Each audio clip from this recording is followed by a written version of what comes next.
안녕하세요. 한참을 우울의 문턱에서 있다가 지금은 생각을 고쳐먹고 정말 행복하게 살아가고 있는 30대 중반 여성이에요. 넉넉하지 않는 집에 장녀로 태어났다는 것이 늘 저를 괴롭혔어요.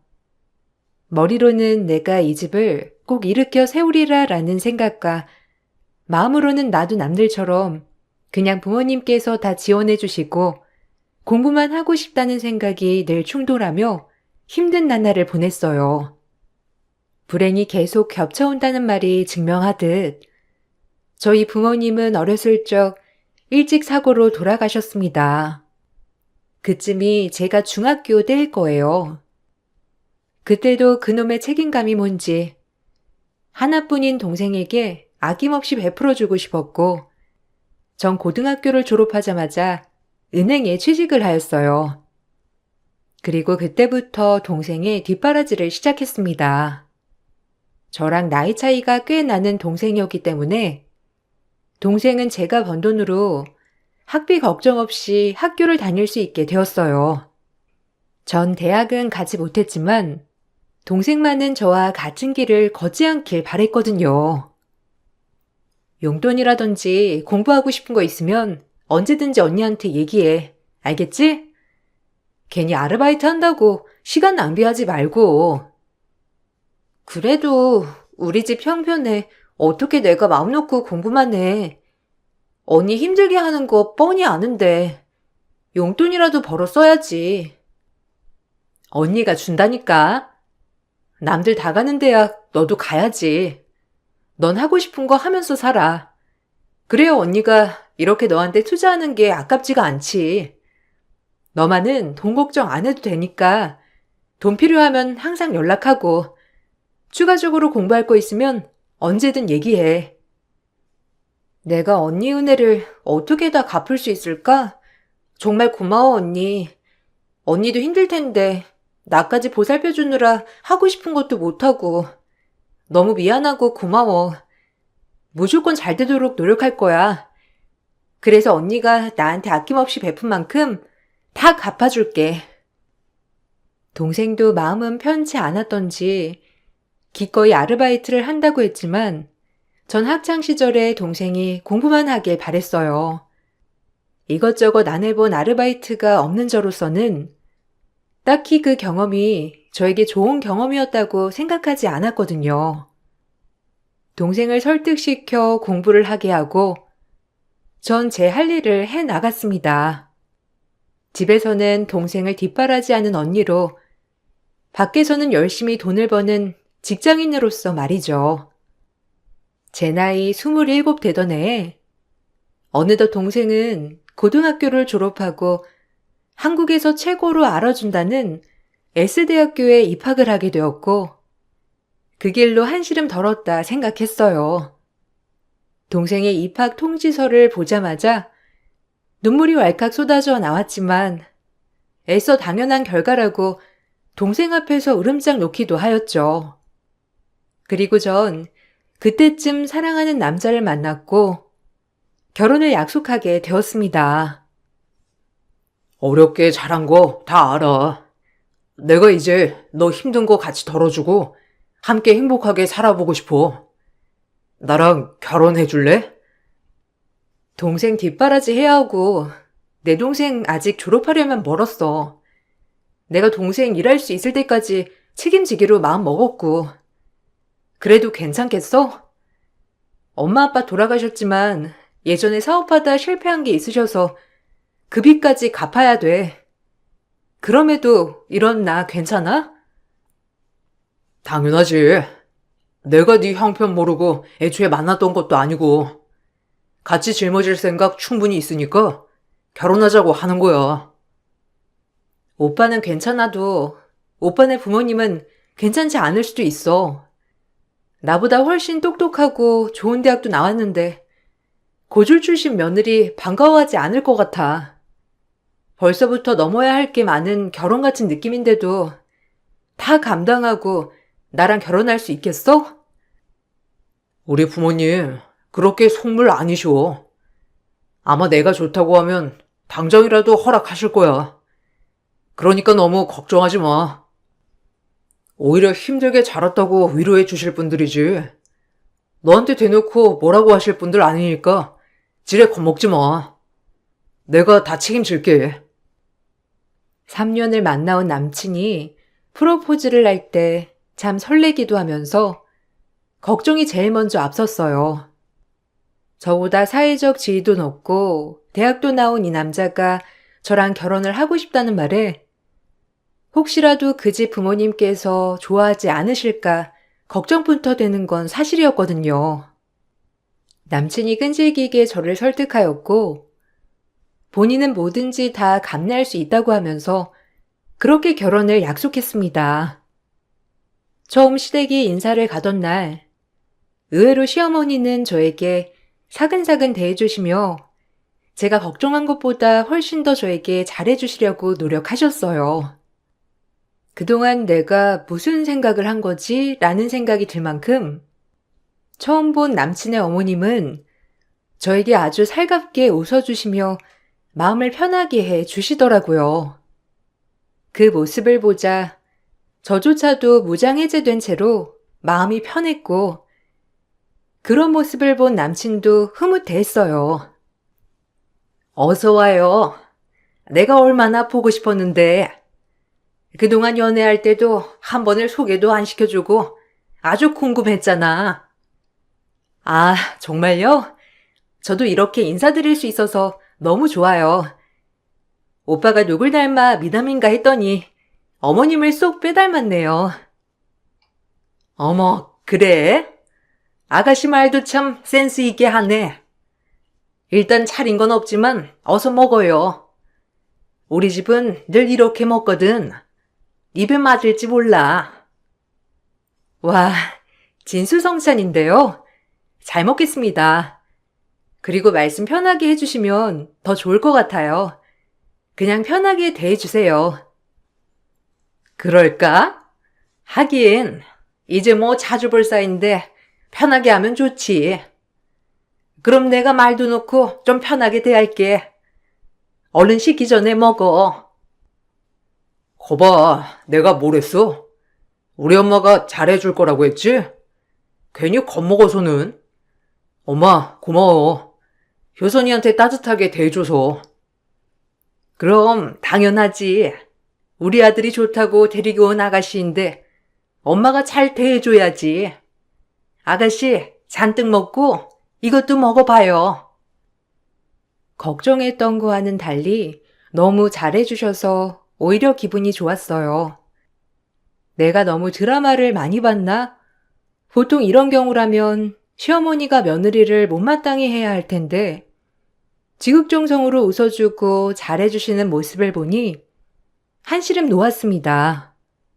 그날 그렇게 웃으며 저녁 식사를 마쳤고 남친은 제가 너무 걱정했던 거라며 이제 우리 앞길은 탄탄대로라고 저를 안심시켜 주었어요. 저 역시도 그런 줄 알았고 산 넘어 산이라고 생각한 결혼 준비가 생각보다 쉽게 고비를 넘긴 것 같아 마음적으로 한시름 놓은 건 사실이었어요. 부모도 없는 데다 딸린 동생에 대학교 문턱도 밟아보지 못한 며느리를 누가 좋아할까 생각만 가득했지만 그건 다 생각뿐이었어요. 거봐, 내 말이 맞았지? 네가 너무 드라마를 많이 봤어. 어떤 시어머니들을 봤길래 그렇게 걱정을 한 거야? 우리 엄만 진짜 딱 사람만 놓고 보셔. 그동안 너 살아온 얘기, 그리고 네가 얼마나 열심히 했는지 말씀드리니까 오히려 안타까워 하시더라. 다행이다.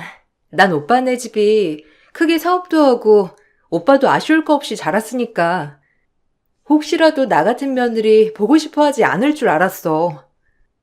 그래도 오늘 어머님 뵙고 이렇게 얘기 나누니까 내가 너무 걱정만 한 것 같네. 이제 나도 한시름 놓은 것 같아. 힘든 세월 이제 다 지나가고 너 꽃길만 걸을 일 남았어. 저제도 내가 최대한 서포트 해줄 거니까 너무 그렇게 혼자 짊어지려고 하지 마. 이제 우린 가족이나 다름없는데 혼자 그렇게 짊어지는 것도 너무 힘들어 보여서 마음 아프거든. 진짜 복이 없다고 생각했는데 오빠를 만난 게 내 복인가 봐. 어떻게 이런 좋은 남자가 내 옆에 있을 수 있지? 고마워. 남친과 이런저런 얘기를 하며 기분이 참 좋았지만 단 하루도 가지 못했어요. 다음날 일을 하고 있는데 모르는 번호로 전화 한 통이 오더라고요. 전화를 받아보니 어제 저녁 저를 집으로 초대해 주신 시어머니였습니다. 어제와는 목소리가 완전 반대인 채로 점심시간에 잠깐 얼굴을 보자며 말씀을 하시더군요. 어제 너무 잘해주셨기 때문에 별일 있겠어 하는 마음으로 자리에 나갔죠. 자리에 나가보니 시어머니와 함께 어제 못 본 시누이가 같이 나와 있었고 그 모습을 보는데 보자마자 긴장이 되었어요. 워낙 표정 자체가 안 좋다 보니 무슨 얘기를 할까 걱정부터 앞서더라고요. 하지만 티 내지 않고 밝은 모습으로 인사했습니다. 어머, 어머님, 제 번호 오빠한테 물어보신 거예요? 제가 진작 알려드렸어야 했는데. 안녕하세요. 처음 뵙겠습니다. 얘긴 많이 들었고, 일단 앉아. 나보다 어리니까 말 편하게 해도 되겠지? 어차피 경준이가 내 동생이니까 말이야. 내가 어제 심장이 떨리고 아주 얼마나 참았는지. 아가씨, 그냥 대놓고 얘기할게. 우리 집에 시집 올 마음인 거야? 네? 네. 오빠랑 결혼을 약속했고 어머님만 허락해 주신다면 전 결혼하고 싶어요. 그 말씀 하시려고 오신 거예요? 눈치가 없는 건지? 설마 우리 집에서 아가씨 같은 사람 허락해 줄 거라고 생각한 건 아니지? 내가 어제 엄마한테 얘기 듣고 얼마나 놀랬는 줄 알아? 상고 출신의 은행원? 우리 집에 가당키나 하냐고. 뭐 일단은 경준이가 그렇게 좋다니까 엄마가 어쩔 수 없이 아가씨 초대까지 한 모양인데 그냥 우리 의사 정확히 전달하려고 나왔어. 이거 예단 목록이거든? 이거 못해올 거라면 결혼 생각 마. 기울어도 한참 기운 것도 모자라서 딸린 동생 뒷바라지까지 해야 하고 염치도 없지. 아유, 못 살아.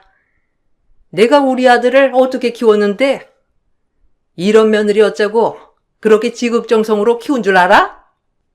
이 말 하려고 나온 거니까 그거 목록 보고 결정해서 알려줘. 이 말씀 하시려고 오신 거군요. 어제 저녁에 참 좋았는데 제가 괜한 걸 기대했나 봐요. 경준 씨 앞에서는 그렇게 잘해주시더니 없을 때 이렇게 상처 주시려고 절 부르신 거죠? 잘 알겠습니다. 하실 말씀 다 하셨으면 저 먼저 일어나 볼게요. 할 말 없으시죠? 배운 게 없으니 어른이 먼저 일어나기도 전에 먼저 일어나는 꼬락서니. 하여튼 말귀는 잘 알아먹는 것 같으니 두 번 다시 보는 일 없도록 하자고. 지가 우리 집에 가당키나 해? 송충이는 솔잎을 먹으며 살아야 하는 거야. 엄마, 이제 가자. 하염없이 눈물이 쏟아져 나왔어요. 예단 목록을 보니 자그마치 2억 정도 되더라고요. 그냥 결혼을 하지 말라는 말씀이었죠. 이런 시뮬레이션은 머릿속에서 하염없이 돌렸기 때문에 마음속으로 괜찮다만 한 10번 외친 것 같아요. 그렇게 전 남친에게 이별을 통보했지만 남친은 역시나 절 놔주지 않았고 예단 목록을 보고 본인이 해주겠다며 저에게 이별의 이자도 꺼내지 말라 했어요. 엄마랑 누나한테 단단히 일러뒀어. 그러니까 헤어지자는 소리 하지 마. 나 장난으로 결혼하자고 한 거 아니고 그 예단 내가 해줄 테니까 넌 그냥 군말 없이 나랑 결혼하면 돼. 내 인생 내가 선택하는 거고 배우자 내가 고르는 거야. 그러니까 주눅들 필요 없어. 그래도 어떻게 그래? 두 분이 그렇게 반대하는데 반대하는 결혼 할 자신 없어. 그리고 어찌 보면 당연한 일이었고 나 때문에 동생까지 모렴치한 인간으로 만들고 싶지 않아. 어머님이 얼마나 내 동생 이해 못하시겠어? 자신 없어. 정말 미안해. 내가 괜찮다니까? 그리고 처제의 생각 당연히 했어. 엄마가 지금은 받아들이지 못하겠지만 서서히 마음의 문을 여실 거야. 그렇게 모진 분 아니야. 엄마도 어렸을 때 어렵게 자라서 아마 시간이 지나면 너한테 더 공감하고 잘해주시려고 노력할 거야. 지레 겁먹는 저를 남친은 달래주었고 결국 남친이 밀어붙인 결과 결혼을 진행할 수 있었어요. 시어머니와 시누이는 못마땅한 얼굴이 가득이었지만 끝끝내 남친은 이길 수 없게 된 거죠. 그리고 상견례 날 제 동생에게 정말 무례하게 구는 시누이와 시어머니를 보니 화가 머리끝까지 났습니다. 저를 못마땅히 하는 건 괜찮았지만 동생한테까지 그럴 줄은 몰랐거든요. 일부러 이 결혼을 파토 내려고 하는 것이 눈에 환했고 이래도 안 떨어져 나가? 라는 표정을 보는 것이 괴로웠어요. 그래도 이제 성인인데 좀 독립해야 하지 않아요? 언니가 무슨 돈 버는 기계도 아니고 결혼해서까지 이러면 곤란해. 그러게. 아무리 양심이 없어도 그렇지. 이 집은 무슨 딸 하나 앞세워서 팔자 피려고 하는 것도 아니고. 아우, 진절머리나. 누나랑 엄마, 말 조심 좀. 아, 미안해, 처제. 기분 나빴지? 효선아, 신경 쓰지 마. 엄마랑 누나가 좀 말할 때 필터링이 없는 스타일이라서. 형님, 어머님, 말씀 좀 가려해 주세요. 아무리 탐탁치 않은 결혼이라고 하더라도 사람 간에 예의가 있죠. 그리고 제가 제 돈으로 동생 공부시키는 건데 왜 어머님이랑 형님이 관여하세요? 그건 아니라고 봅니다. 그러니까 말 삼가주시길 부탁드릴게요. 관여? 행여나 내 동생이 그 집 기중될까봐 그러지. 꼴에 자존심은 있어가지고. 말조심은 옳게나 해. 어디서 건방을 떨어? 저 때문에 언니가 이런 취급을 받을 필요는 없죠. 이제 졸업할 때도 되었고 언니한테 진 빚 다 갚으려고 했어요. 그러니까 저희 언니 그렇게 몰아붙이지 말아주세요. 저 그렇게 양심 없는 사람 아니고 언니한테 충분히 마음의 빚을 졌다고 생각하니까요. 뚫린 입이라고 말은 잘하네.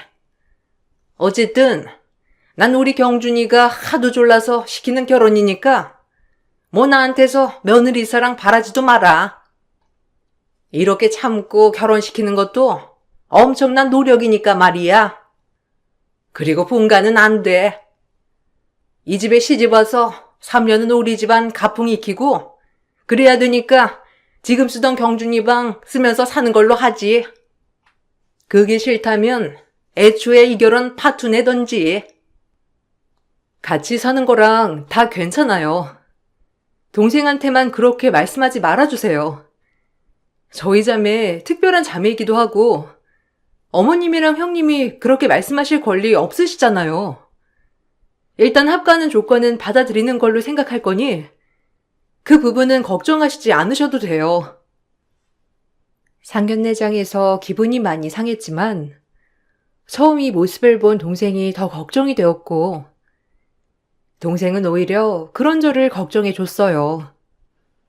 아무래도 언니가 좋은 남자 만나 시집 가는 줄 알았는데 이렇게까지 시댁의 반대가 있을 줄은 몰랐던 것이었죠. 동생 보기도 부끄럽고 동생과 저 말고는 가족이 없는지라 어느 곳에 말할 곳도 없었어요. 그런 동생은 저에게 오히려 덤덤하게 위로가 되었고요. 언니, 그동안 이런 취급 당했었구나. 내가 진짜 성공해서 언니한테 절대 짐이 되지 않도록 할 테니까 걱정하지 마. 아니야. 이런 꼴 보인 게 미안하지. 언닌 괜찮은데 너 혹시라도 마음 다쳤을까봐 그게 더 걱정이다. 언닌 신경 쓰지 마.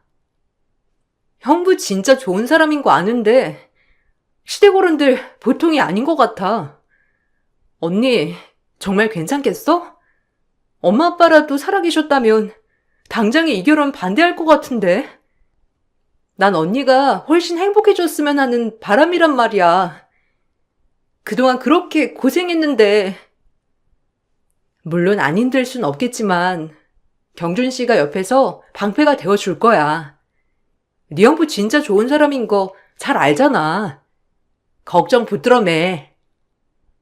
오히려 제 걱정을 해주는 동생을 보면서 언제 이렇게 컸나 하는 생각에 눈물이 왈칵 나왔어요. 동생은 결혼하는 것에 있어서 걱정을 많이 하였지만 그래도 남편을 만나 참 행복하다고 느꼈기 때문에 결혼식을 강행했죠.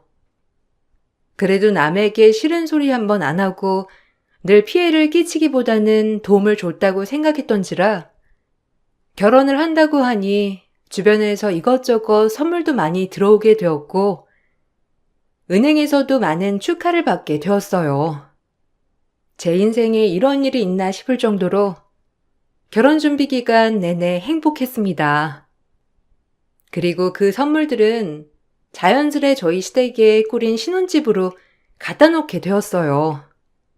워낙 선물도 많이 받았던 터라 결혼하고 천천히 뜯어 보아야겠다 생각을 하였죠. 그렇게 가지 않을 것 같던 시간이 가고 결혼식을 올리게 되었고 혼주석이 텅텅 빈 것이 마음이 아팠지만 그래도 돌아가신 엄마 아빠에게 한 점 부끄럼 없이 살았다고 자부할 수 있어서 기분은 묘하게 좋았습니다. 언니, 신혼여행 잘 다녀오고 나 언니 신혼여행 다녀오고 나면 진짜 좋은 소식 있는데 그때 얘기해 줄게. 형부, 우리 언니 잘 부탁해요.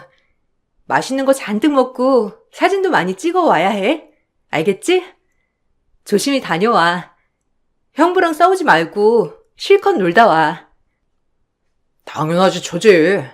언니는 나한테 맡기고 처제도 잘 지내고 있어. 신혼여행 갔다 와서 보자고.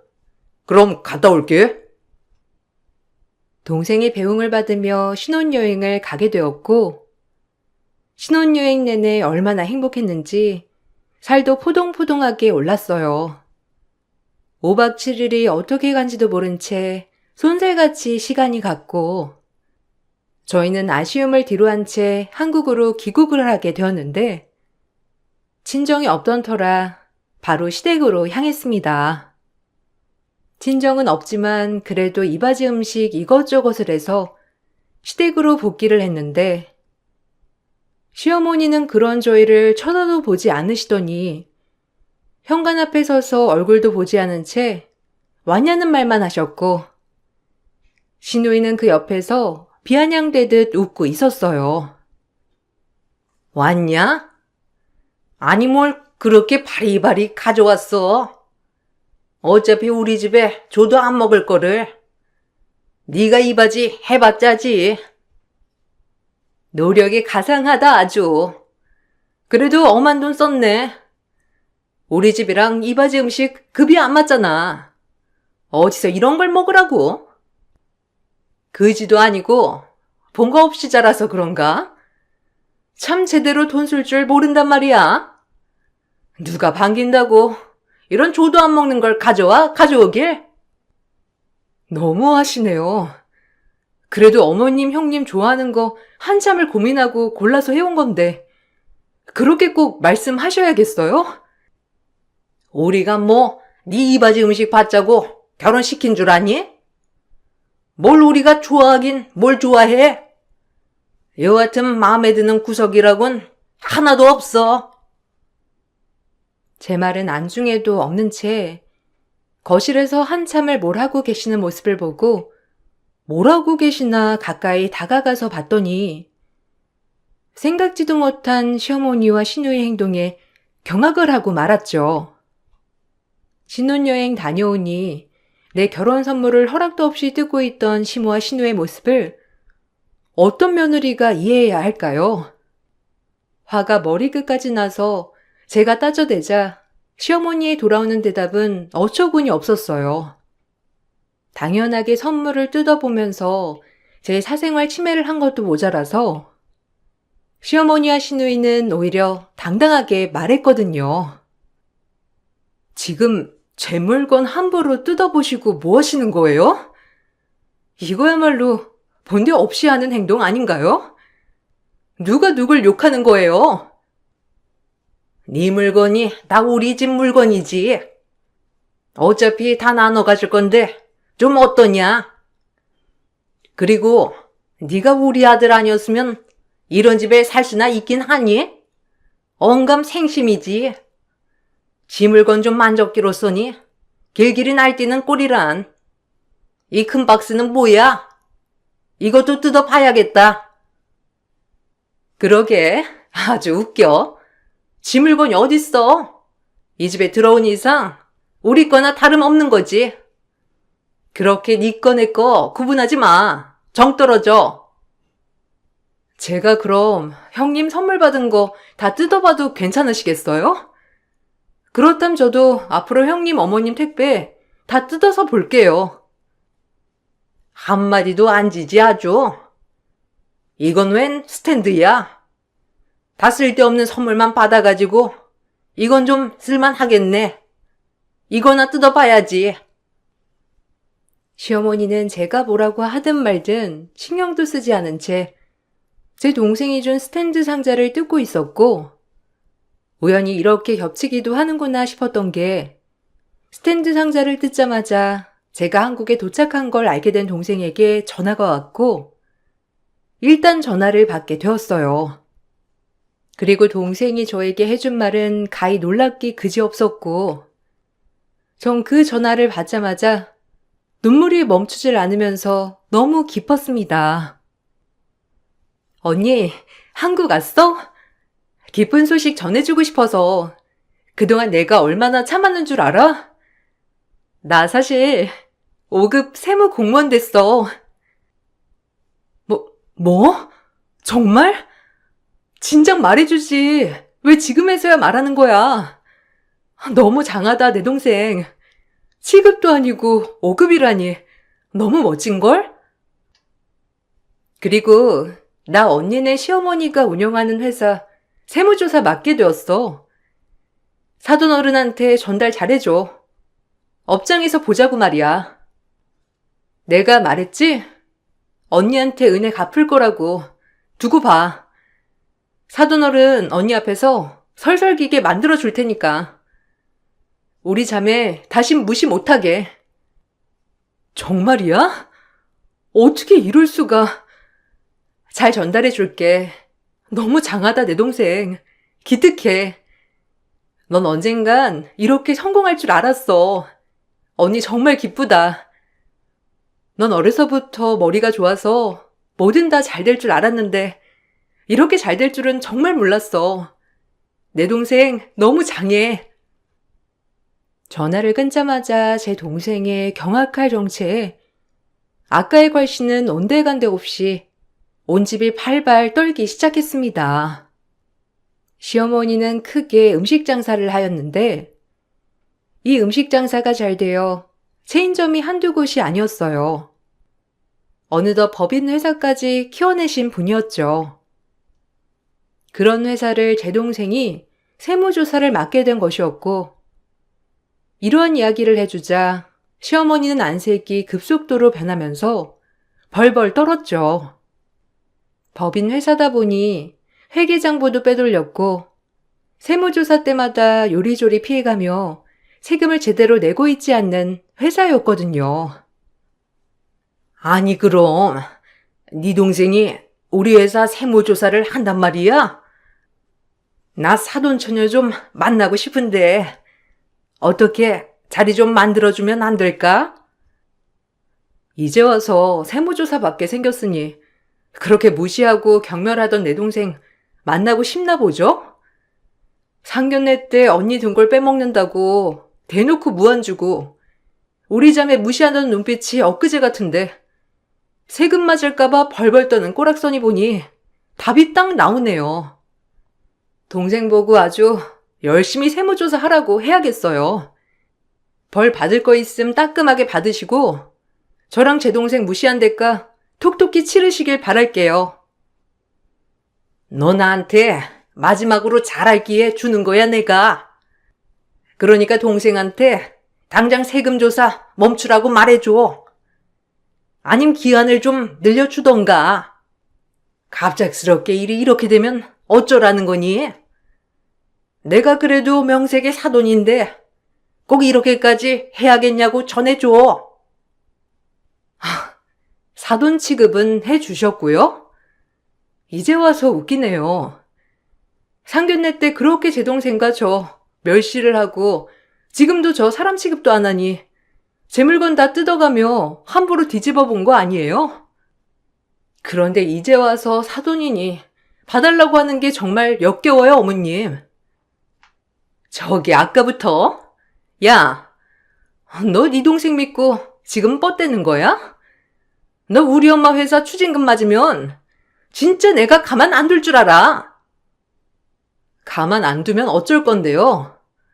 엄마 옆에서 기생하며 아무 일도 안 하고 용돈 받아 쓰는 주제에 고고한 척 잘난 척 그만하시죠. 어려서부터 그냥 받아 쓰는 돈이나 쓸 줄 알지. 본인이 할 줄 아는 게 뭐가 있다고 엄마 옆에 꼭 붙어서는 남 가르치는 꼴이란. 참나. 제 말에 기분이 나쁜지 신우와 시모는 말이 없었고 그저 이 사태를 어떻게 수습해야 하나 발만 동동 구르는 모습을 보여주었죠. 그리고 시어머니는 갑작스럽게 제 동생과 약속을 잡아달라고 하며 부탁을 하였고 제가 그렇게 하지 않겠다고 하자 세무조사가 있기 전부터 급속도로 불안해하시기 시작했어요. 신우이는 그런 저에게 독하다고 막말을 하였지만 사실 마음속으로 그렇게 저와 제 동생 업신여기더니 꼴 좋다는 생각을 하게 됐어요. 남편한테 미안한 마음이 들었지만 남편은 다행히도 제 마음을 편하게 해주었어요. 그리고 시어머니가 손쓸 새도 없이 곧바로 세무조사를 하게 되었는데 역시나 어머님 회사는 엉망이었고 걸릴 게 한두 가지가 아니었다고 하더라고요. 그 즉시 세금을 맞아서 추징금 16억이라는 돈을 내야만 하는 상황에 이르게 된 시어머니였고 이제 와서 울고불고 하셨어요. 본인이 그동안 안 내고 법을 지키지 않은 대가임에도 불구하고 억울하다는 듯 말이에요. 내가 말했죠? 제가 언니한테 그동안 빚진 거 다 갚겠다고. 언니 이렇게 무시하고 멸시한 죄 제가 갚는 거예요, 아줌마. 어차피 진작에 사돈 취급해준 적 없으니 편하게 아줌마라고 하는 게 나을 것 같네요. 그러니 세금 좀 잘 내지 그러셨어요. 돈도 있는 양반이 왜 이렇게까지 돈을 안 내려고 술을 쓰셨을까? 있는 사람들이 더하다고 딱 그 짝이네요. 저랑 제 언니 없이 살았지만 한 번도 법에 어긋나게 살지 않았는데 어떻게 있는 집들이 더하다는 말이 여기 딱 있네요. 아니 사돈처녀, 그래도 5급 정도면 끝발 있을 텐데 좀 어떻게 안 될까? 내가 그때 그렇게 말한 건 좀 다 잊고 다시 새 출발하는 걸로 해요. 그래도 언니가 우리 집 며느리인데 사돈처녀랑 내가 이렇게 얼굴 붉힐 필요 없잖아. 잘 생각해봐. 뭐 좀 마음에 들지 않으면 갖고 싶은 거라든지 사고 싶은 거 말해주면 내가 대령할게. 그러니까 어떻게 좀 백 좀 써서 안 될까나? 지금 저 회유하시는 거죠? 이것 또한 법에 걸리는 거 모르세요? 자꾸 이러면 뇌물수수죄도 추가적으로 고소할 거예요. 아니, 그게 아니라 갑작스럽게 추징금을 맞으면 회사가 힘들어지니 그렇지. 사돈 처녀가 우리 회사 생각 좀 해줘요. 아유, 네가 좀 말려봐라. 아니요. 전 제 동생 일 존중할 거고, 어머님이 일로 저에게 뭐 대가품을 하신다거나 하신다면 경준 씨랑 분가하면 그만이에요. 경준 씨랑 다 얘기된 상황이고, 어머님 잘못된 점이 있으면 벌금 다 무셔야 하는 거고, 경준 씨도 지금 그 상황을 바라고 있어요. 뭐야? 우리 경준이가 그렇게 말한단 말이야? 우리 아들이 그럴 리가 없잖아. 생각해봐라. 이 회사 누구한테 내가 물려주겠니? 그렇게 더럽게 자금 조작된 회사 조도 안 받으니 세금이나 제때 내세요. 똑같은 말 반복하게 하지 마시고요. 제 말에 할 말이 없는 시어머니였고 결국엔 추징금을 물게 되었어요. 추징금을 물면서 저희 자매를 얼마나 들들 볶던지 귀에 딱지가 않겠더라고요. 다행히도 남편은 시어머니에게 휘둘리지 않고 오히려 줏대를 지켜주며 저에게 조금이라도 대가품을 한다면 절연을 할 거라고 엄포를 놓았고 시댁에서 신혼생활을 하자마자 시어머니와의 관계로 인해 분가를 하게 되었습니다. 막상 분가를 하고 남편과 사니 행복이 따로 없었죠. 저희 시어머니 회사가 한번 이렇게 추징금을 물게 되니 지속적으로 관찰 대상이 되었고 제 동생이 세무 공무원을 하는 이상 시어머니는 옴짝달싹 못한 채 세금을 잘 내어야만 했어요. 오히려 저를 건드렸다가 제 동생 심기를 건드릴까 일부러 말을 많이 안 하시는 것 같기도 하더라고요. 제 동생이 저에게 은혜를 갚는다고 누누이 입에 달고 살았는데 이렇게 저의 신혼생활을 편하게 해줄 줄은 꿈에도 몰랐어요. 그래도 동생은 아직도 얘기를 한답니다. 언니, 이거 말고도 내가 언니한테 갚아야 할 빚이 정말 많아.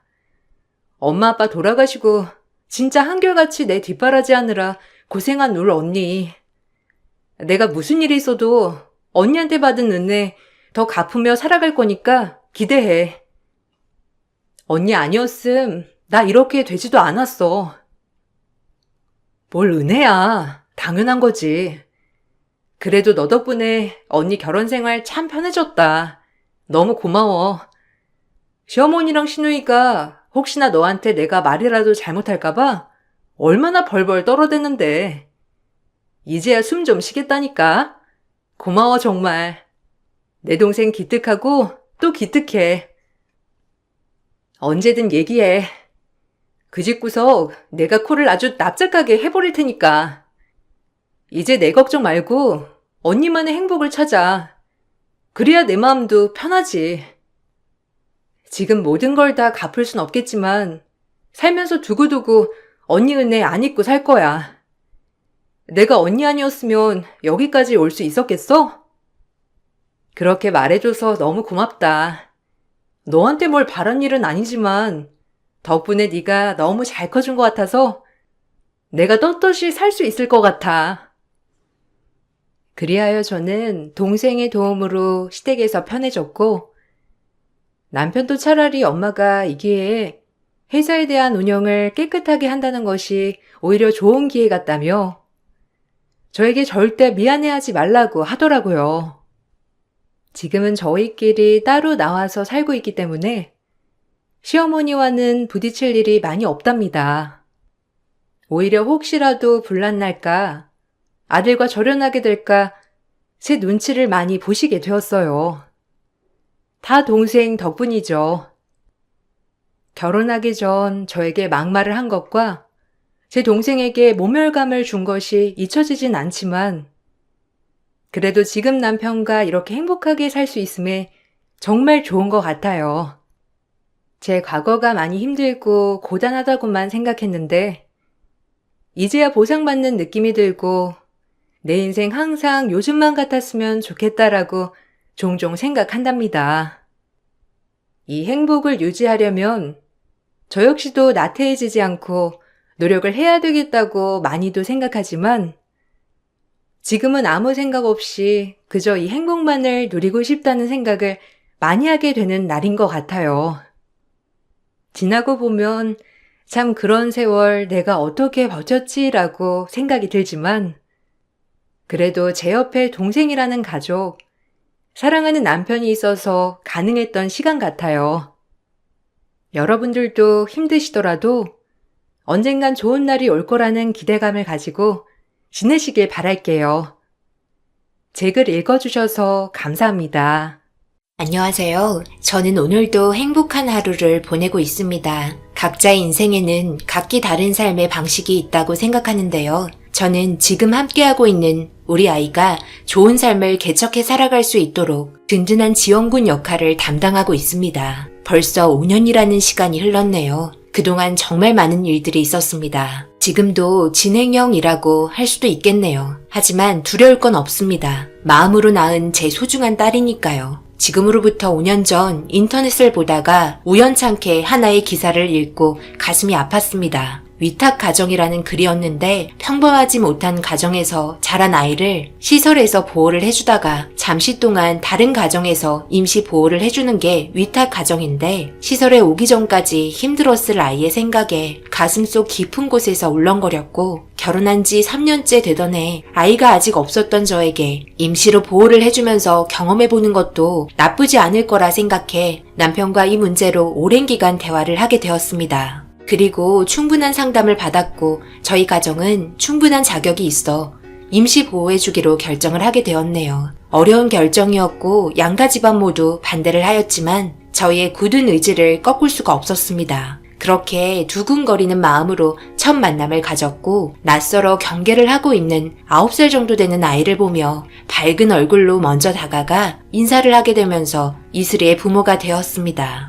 처음에는 정말 많이 고생할 거라고 생각했었습니다. 왜냐하면 이 아이에 대해서 성향도 모르고 뭘 좋아하는지도 모르고 성격 또한 저희가 생각했던 것과는 반대될지도 모른다고 생각했기 때문에 어려움이 많을 거라고 예상을 했었습니다. 하지만 저와 남편의 생각과는 완전히 다른 모습을 보여줬습니다. 어떤 말이든 잘 따르고 어떤 음식이라도 가리지 않고 남김없이 잘 먹고 조용하지도 그렇다고 너무 밝아 정신없지도 않고 딱 중간을 지키며 저희 눈에 가십거리가 생기지 않도록 행동하려는 어린 나이였던 이슬이의 행동에 솔직히 좀 당황했었습니다. 저희가 어려워할 거라고 생각했던 것들과는 다른 부분에서 어려운 점들이 다가왔기 때문에 참 난감했었죠. 오히려 저희가 더 조심하게 되고 눈치 보게 되고 저희 가족의 방식이 잘못되고 있는 건지 잘하고 있는 건지 전혀 예상을 할 수 없었습니다. 그래도 부딪혀 보면서 함께 지내고 알아가다 보면 좋아질 거라 생각해 최대한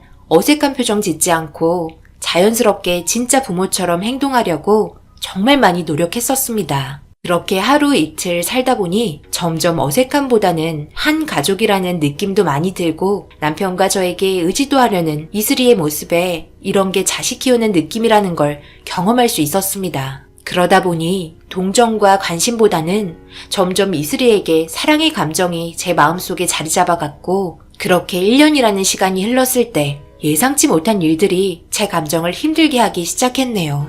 어머, 선정아! 정말 오래간만이다. 이게 얼마만이냐? 그동안 시간 좀 내자고 그렇게 말해도 얼굴 한번 안 비치더니 많이 바빴어? 우리 1년 만인 거 알지? 그런데 얘는 누구야? 조카? 잠시 봐주기로 한 거야? 이쁘네. 너는 이름이 뭐야? 아, 얘가 좀 쑥스러움을 많이 타서 10살이고 이름은 이슬이야. 내 딸이야. 정말 이쁘지? 딸? 야, 너 농담이지? 1년 만에 얼굴 보는 친구한테 놀려먹으려고 작정했구나? 진짜 내 딸인데? 함께한 지 1년이 넘었어. 요즘 배우고 싶은 게 많아서 이것저것 해주느라 많이 바빠. 뭐야? 그럼 이 아이 입양을 한 거야? 고아인 거야? 쉽지 않은 결정이었을 텐데. 정말 대단하다. 고아 아니고 입양한 것도 아니야. 위탁 가정이라고 잠시 친부모를 대신해서 보호해주고 있는 거야. 뭐야 그럼? 네가 힘들게 보살펴줘도 결국에는 친부모가 데려간다는 말이잖아. 너 이 아이 이렇게 보살펴줘서 돈 얼마 받는데? 그냥 차라리 빨리 아이 낳아서 키우는 게 더 보람 있겠다. 이러다 친부모 와서 아이 데려가면 함께 했던 시간, 그리고 그동안 정들었던 감정, 집안에 남아있던 이 아이의 물건들 정신적으로 감당할 수 있겠어? 동물 하나 키우다가 떠나보내는 것도 얼마나 힘든데. 이 문제는 너에게 우울증까지도 가져다 줄 수 있는 상황도 올지 모른다고. 내 생각엔 이건 아니라고 봐. 그런데 거의 친부모에게 돌아갈 확률이 많진 않은가 봐. 그리고 나는 보상을 받으려고 아이를 키우는 것도 아니고 정말 진심으로 우리 딸 이슬이가 앞으로 잘 되길 바라서 지원한 것뿐이야. 평생 책임질 마음 준비되어 있어. 친구는 저를 보며 이해할 수 없다는 표정을 짓고 있었고 옆에서 이슬이는 맛있는 스파게티를 먹으면서 저를 향해 웃고 있는 모습에 머리를 쓰다듬어 주었습니다. 당연히 이 상황을 이해하지 못한 친구였지만 지금 현재 엄마인 저로서는 상처를 받기도 했었네요. 확실히 위탁 가정의 아이라는 편견과 차별 때문에 정신적으로 힘든 부분들이 많았습니다. 하지만 이 모든 순간들을 잘 헤쳐나가며 1년마다 계약서를 갱신하면서 행복한 생활을 지내왔습니다. 함께 울고 웃으며 지지고 볶고 살다 보니 5년이라는 세월이 순식간에 흘러버렸고 서로가 너무 자연스럽게 되어버린 상황에서 주저앉게 되는 일이 발생이 되고 말았습니다. 셋이서 저녁을 먹고 있었는데 갑자기 현관 벨소리가 울렸고 누구냐고 물어보니 이슬이 데리러 왔다면서 친엄마가 찾아오게 되었습니다. 너무 느닷없이 아이를 데려가겠다며 찾아와 버리는 바람에 저는 너무 놀라 시설 담당자 개인 전화번호로 전화를 했고 지금의 상황을 설명하니 친엄마가 찾아오긴 했지만 데려가겠다는 말은 하지 않고 그냥 주소만 알고 싶다고 해서 알려줬다고만 했는데 지금 댁에 왔냐고 당황스러운 목소리로 말을 꺼내자 데려가겠다고 찾아왔는데 어떡하냐고 다급하게 물어봤습니다. 시설에서는 일단 확인 절차가 필요하고 자기들이 확인해 본다고 말을 하더니 전화를 끊었고 이런 분위기를 알고 있는 건지 이슬이는 친엄마가 왔는데도 반갑지도 않은지 제 뒤로 숨어버려 앞으로 나오지 않아 숨죽이고 있길래 그런 모습에 친엄마는 당황했는지 자기가 엄마인데 왜 숨냐면서 조용조용하게 이슬이를 불렀습니다. 그런데 친엄마라는 분의 전화가 다시 울렸고 시설에서 전화가 온 듯 담당자에게 한참 동안 따지고 있었고 무턱대고 그냥 데려갈 수는 없었는지 다음날 다시 찾아온다며 웃으면서 이슬이를 한참 동안 바라보더니 저를 보곤 애를 이상하게 만든 것 같다는 당황스러운 말을 하더니 뒤돌아갔습니다. 순간적으로 친엄마의 얼굴도 봤고 성격, 분위기, 말투에 모든 걸 느낄 수 있었습니다. 그렇게 걱정되는 마음과 친엄마가 왔다는 건 분명 데려가겠다는 굳은 의지를 보여준 거라 제가 할 수 있는 방법은 아무것도 할 수가 없었습니다. 한참 동안 거실 소파에 앉아 곧 헤어질 생각을 하니 5년 동안 함께했던 날들이 떠오르면서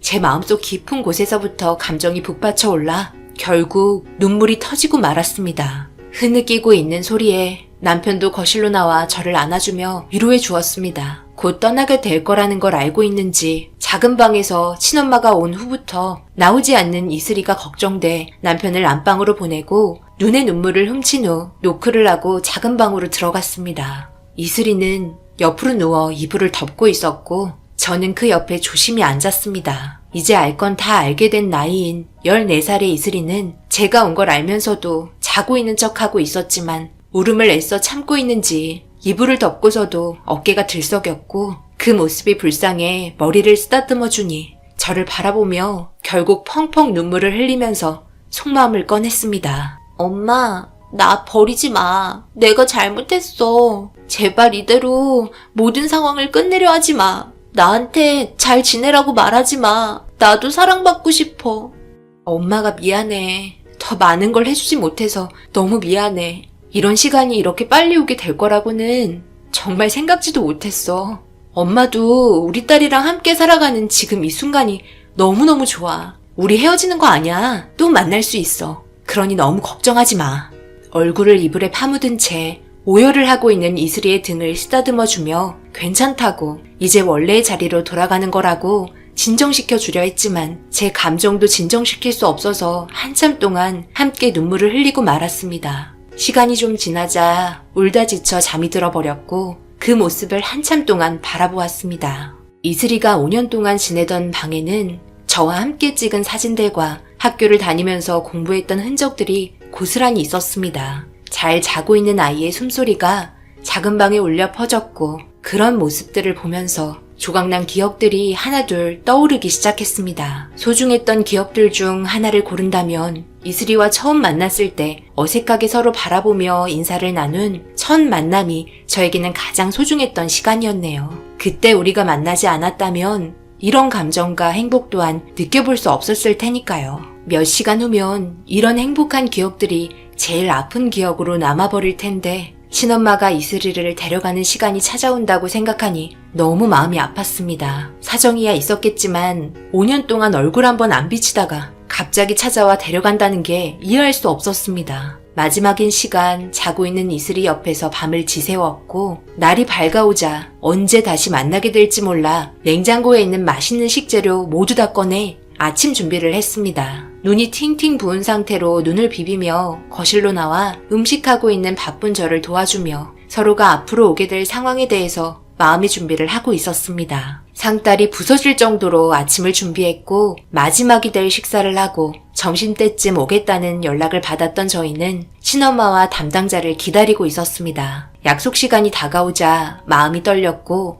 벨소리가 울리면서 현관문을 열려고 하니 제 손을 잡으며 이슬이가 바라보다가 잠시 몇 초 동안 눈을 마주치니 살며시 제 팔을 놔주며 고개를 떨궜습니다. 그리고 친엄마이신 분과 담당자분께서 거실에 와서 앉았고 아무 말 없이 친엄마는 이슬이를 빤히 보고 있었습니다. 그리고 담당자분께서 꺼낸 말에 이슬이의 부모님들의 가정사를 알 수 있었습니다. 그렇게 좋지 않은 환경에 부모님이 이혼을 하면서 이슬이를 키울 여건이 되지 않아 위탁 가정을 신청하게 된 거고 친아빠는 친권을 포기한 상태여서 친엄마가 이슬이와 함께 지낼 거처를 마련하기 위해 어쩔 수 없이 헤어져 있었다는 말을 꺼내기 시작했습니다. 저는 이해되지 않아 되물었습니다. 5년의 시간 동안 얼굴 한번 안 보여준 거에 대한 답을 듣고 싶다 말하니 돌아오는 답은 저를 정색하면서 바라보며 내 새끼 내가 데려가겠다는데 뭘 그런 것까지 세세하게 알려드려야 하냐면서 5년 키워줬다고 내가 배 아파 난 자식이 당신 아이가 된 것처럼 행동하지 말라고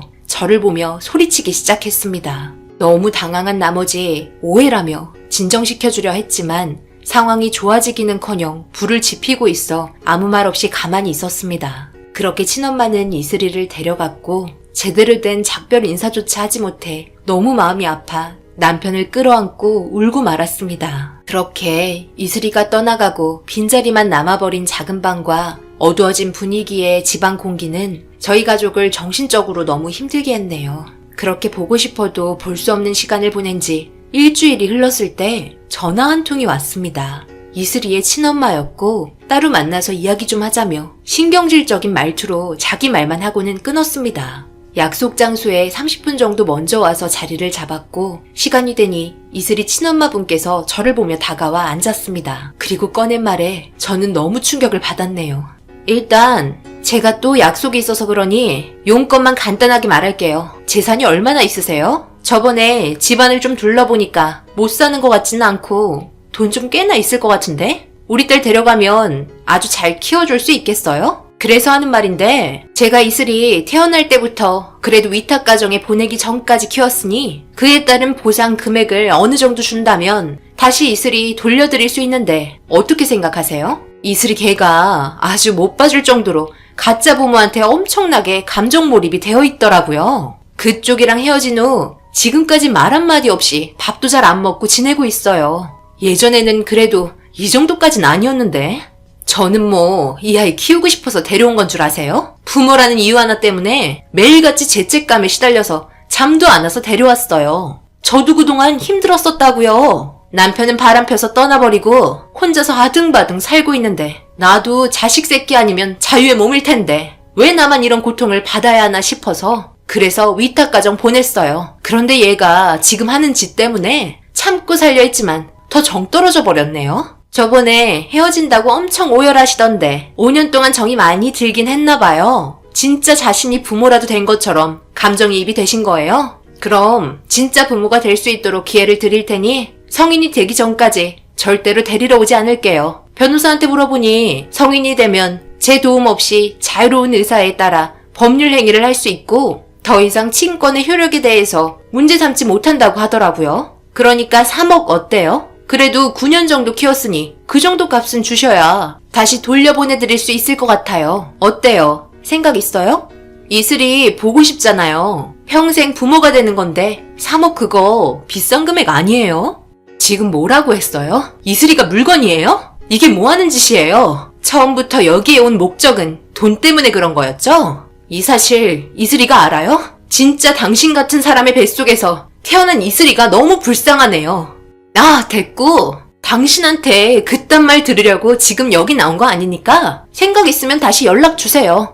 제가 말하고 있는데 갑자기 확 말을 끊어버리고 나가버린 친엄마의 진짜 속셈을 알게 된 후 하늘이 무너지고 말았습니다. 이제야 속내를 드러내 이슬이와 제 마음에 상처를 남겨줬네요. 평생 머릿속에서 지워지지 않을 말들, 제발 이슬이는 이런 사실을 몰랐으면 했습니다. 너무 늦어지면 친엄마가 이슬이에게 3억 때문에 너를 데려가지 못하는 것 같다는 그런 말들을 하게 될까봐 일단 이 상황을 어떻게 해야 할지 몰라 저녁에 남편과 함께 대화를 했고, 돈이 많지 않았던 저희는 전 재산이 3억 조금 넘는 아파트밖에 없었습니다. 만약 3억을 주기 위해서 아파트를 팔게 된다면 주거 환경이 나빠졌기 때문에 아이를 위탁 가정으로부터 다시 데려오기에는 집안 환경이 열악해졌기 때문에 힘들지도 모른다는 남편의 말에 담당자와 상의를 하니 판사가 이 문제를 해결하는 부분이라 집안의 재정 상태가 판사가 봤을 때 열악해 보인다면 아마 힘들 거라는 말을 듣게 되었습니다. 정말 많은 고민에 빠져 있을 때 이런 힘든 상황으로 저희가 괴로워하고 있다는 걸 아시는 양가 부모님께서 어떻게 하면 좋을지 의논하기 위해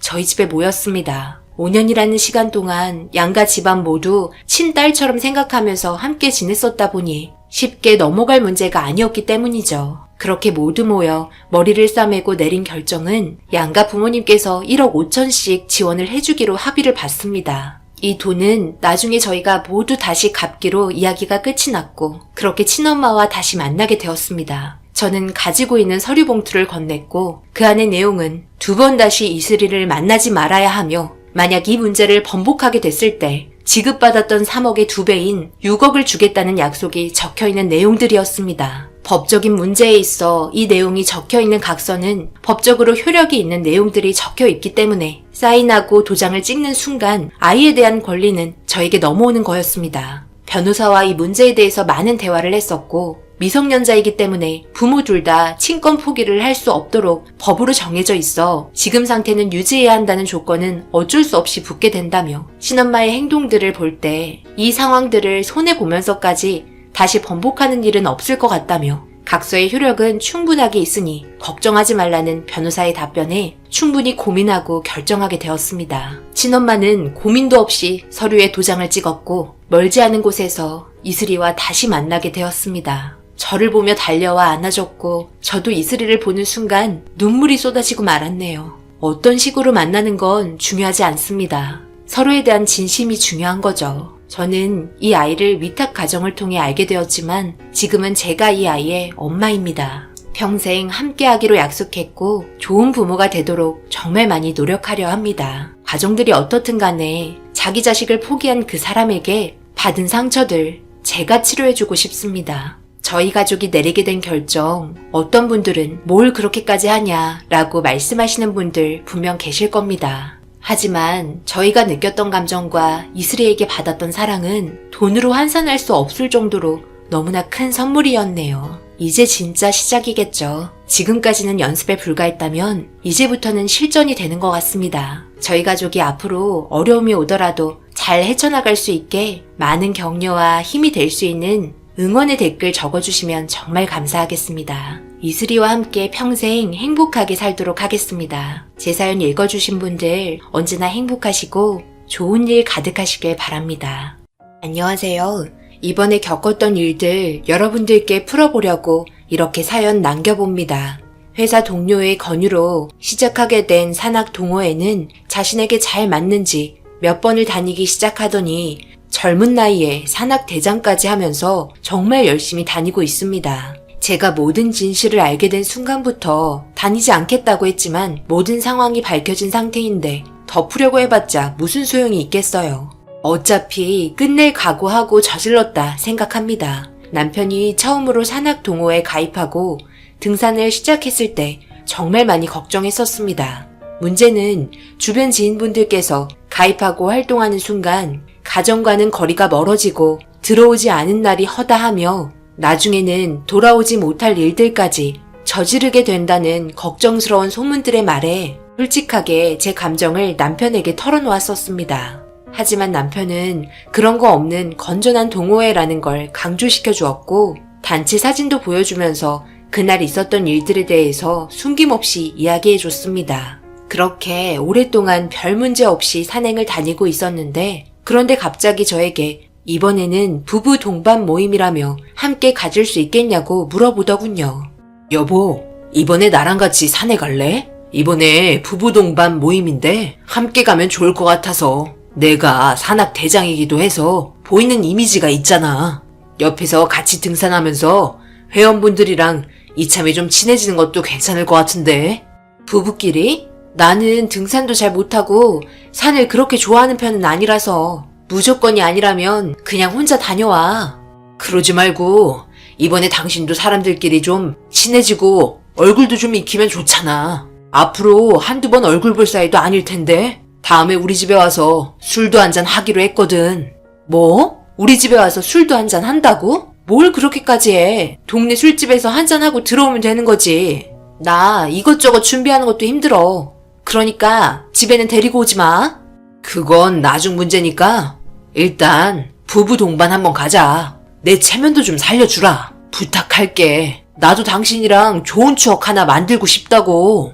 남편의 계속되는 부탁에 산을 좋아하지 않았던 저는 결국 남편을 따라 관광버스에 올라탔습니다. 남편은 저를 회원분들에게 인사시켜주고 있는데 어떤 여성분께서 남편 옆으로 오더니 저를 위아래로 훑어보며 비웃는 표정으로 건네는 말들에 제 기분이 불쾌해지기 시작했습니다. 몸매도 좋고 얼굴도 이쁘고 그리고 이 여자는 걸치고 있는 등산복들이 모두 꽤 비싸 보이는 고급스러운 것들을 걸치고 있었습니다. 저는 급하게 길거리에서 파는 싸구려 등산복 몇 개 남편이 사줘서 입고 나왔었죠.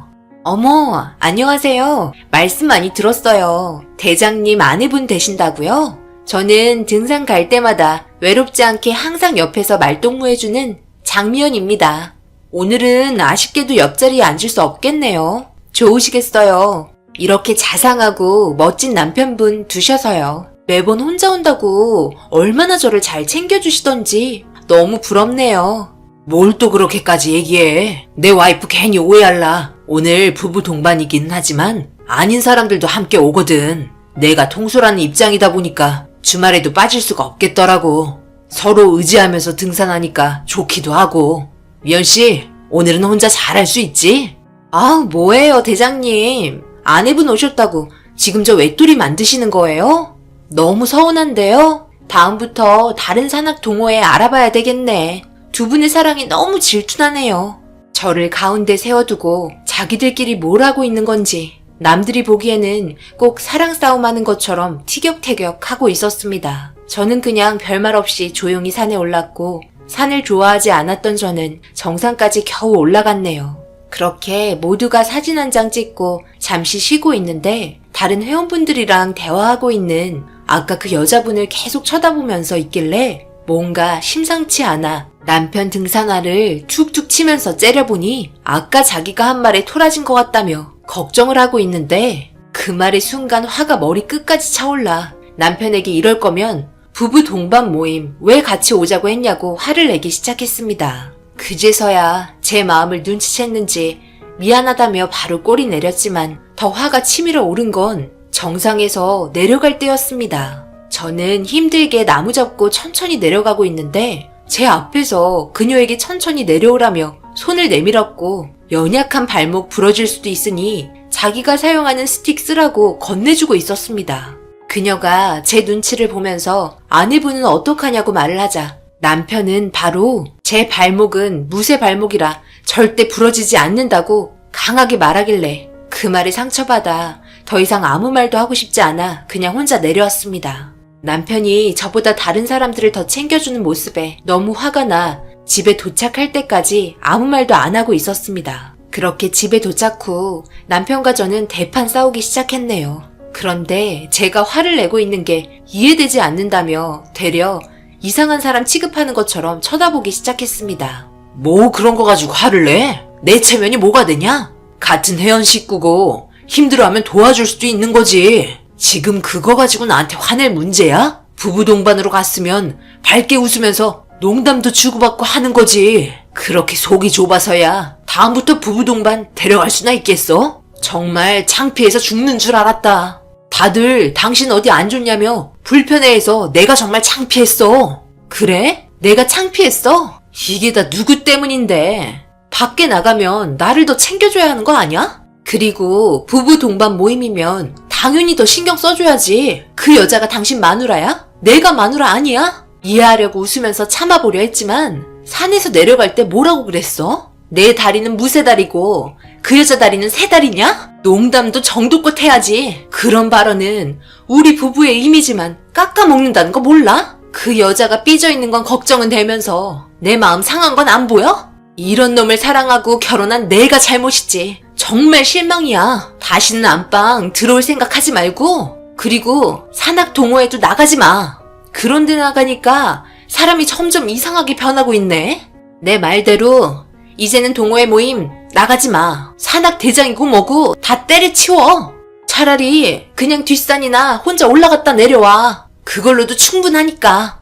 남편과 저는 부부 동반 모임으로 싸우게 된 시점부터 사이가 급격하게 안 좋아졌고 제가 동호회 모임 나가지 말라고 난리를 치자 결국 꼬리 내리고 더 이상 동호회 모임은 나가지 않았습니다. 그렇게 한 달이 지나고 새벽부터 등산복을 갈아입는 남편의 모습을 보고 뭐 하는 거냐고 물어보니 뒷산이나 올라가려고 한다며 조용히 집 밖을 나갔습니다. 당연히 뒷산 올라가는 줄 알았지만 창밖을 보니 관광버스에 남편이 올라탔고 남편을 반겨주는 부부 동반 모임 때 만났던 여자의 얼굴이 보이는 순간 다시 화가 치밀어 올랐네요. 전화를 바로 걸었더니 전원은 꺼져 있었습니다. 남편은 산을 좋아한 게 아니라 그 여자를 좋아했던 거라고 확신할 수 있게 되었고 집에 들어올 때까지 이를 갈고 있었네요. 한참 뒤에 남편은 술이 만땅이 된 상태로 들어와 뻗어버렸습니다. 아무리 깨우고 난리를 쳐도 얼마나 많이 마셨으면 일어나지도 못하는 모습에 남편이 너무 한심스러웠고 이렇게 있을 수 없어 다시 제자리로 돌려놓고 바로 잡아야겠다 생각했습니다. 살면서 누구나 한 번쯤 실수할 수 있기 때문에 술이 깨면 진지하게 대화하면서 모든 상황을 정리해야만 우리의 결혼 생활 이어나갈 수 있었습니다. 그렇게 남편은 한참을 거실에서 뻗어서 자더니 정신을 차렸는지 일어났고 제가 옆에 앉아있는 모습에 놀라서는 급하게 술이 깬 척 저를 보며 조심스럽게 어제 있었던 일에 대해서 사과를 하기 시작했습니다. 아무 말도 안 하고 쳐다만 봤는데 산악 대장인 만큼 갑자기 그만둘 수 없었다며 자기 입으로 술술 풀어대더군요. 용서해주기로 한 거 한 번만 봐준다고 말하면서 앞으로 절대 동호회 나가지 말고 등산을 가고 싶으면 저와 함께 가자고 약속을 받았습니다. 그렇게 별일 없이 지내고 있었는데 남편을 너무 믿었던 걸까요? 그런 환경들을 맛보게 되면 그때는 이미 돌이킬 수 없을 정도로 사람이 변하게 되는 걸까요? 분명 저에게는 산악 동호회 나가지 않는다고 말했으면서 남편은 새벽마다 저 몰래 나가고 있었던 겁니다. 저는 그걸 전혀 눈치챌 수 없었습니다. 이유는 남편이 평일에는 일을 해야 하고 주말에는 쉬는데 주말의 경우 저와 시간을 함께 보내고 있었기 때문에 전혀 생각 못하고 있었죠. 그런데 이제 등산도 지겹다며 무릎도 좋지 않은 것 같아 미련 없이 등산복을 버렸다고 해놓고서 평일에 그것도 월요일에 다니고 있었던 겁니다. 일이 프리한 편이고 밖에서 영업을 뛰어야 하는 직업이다 보니 자유롭다고는 하지만 매주 월요일마다 모임에 참석하고 있을 거라곤 정말 생각도 못했었네요. 일요일 밤 친정엄마 몸이 좋지 않으셔서 남편이랑 함께 잠시 들린 적이 있었는데 남편은 월요일 출근 때문에 집에 먼저 들어갔고 저는 친정에서 하루 자고 들어간다고 이야기한 후 남편 먼저 보냈지만 엄마가 그래도 아침 출근길 아침밥은 챙겨줘야 하지 않겠냐며 들어가 보라는 말에 아침 6시쯤 조용히 친정집에서 나와 택시 타고 집으로 도착했는데 집안에 남편이 없었습니다. 보통 7시쯤 나가긴 하지만 너무 일찍 서두른 것 같아 전화를 걸었는데 순간 잘못 누른 건지 통화가 연결이 되면서 남편 차 안에서 누군가와 대화하는 목소리가 들려오기 시작했습니다. 수화기를 귀에 대는 순간 저는 너무 놀랐고 가슴이 쿵쾅거리는데 차 안에 들려온 대화 내용은 정말 충격적이었습니다. 시간이 좀 빠듯하네. 오늘은 좀 늦겠다. 그런데 우리끼리 이렇게 다니면 동호회 사람들한테 다 소문나겠다. 그치? 그래서 비밀로 하려고 부부 동반 때 자기 와이프 부른 거였잖아. 그렇긴 해도 알 사람들은 벌써 다 알고 있을걸. 그리고 우리 말고도 벌써 끼리끼리 다 그렇고 그런 사이인 것 같던데 뭐. 그렇긴 하지. 그래도 자기 그때 스틱은 좀 심하긴 했어. 우리 관계 들킬 뻔했잖아. 나 주지 말고 그 여자 줬어야지. 내가 그때 말했지. 무쇠다리라고.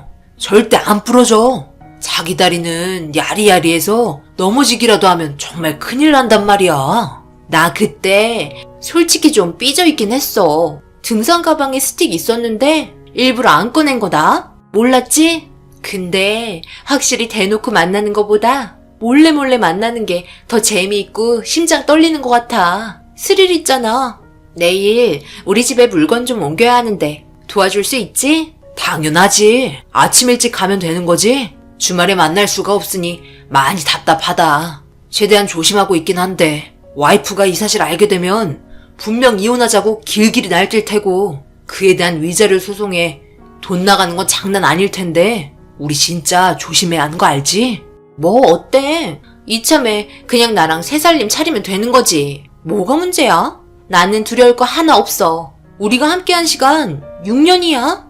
나도 그 여자 못지않게 오랜 시간을 보냈다고. 이제 그 여자 버리고 나한테 와. 이참에 우리 같이 살자.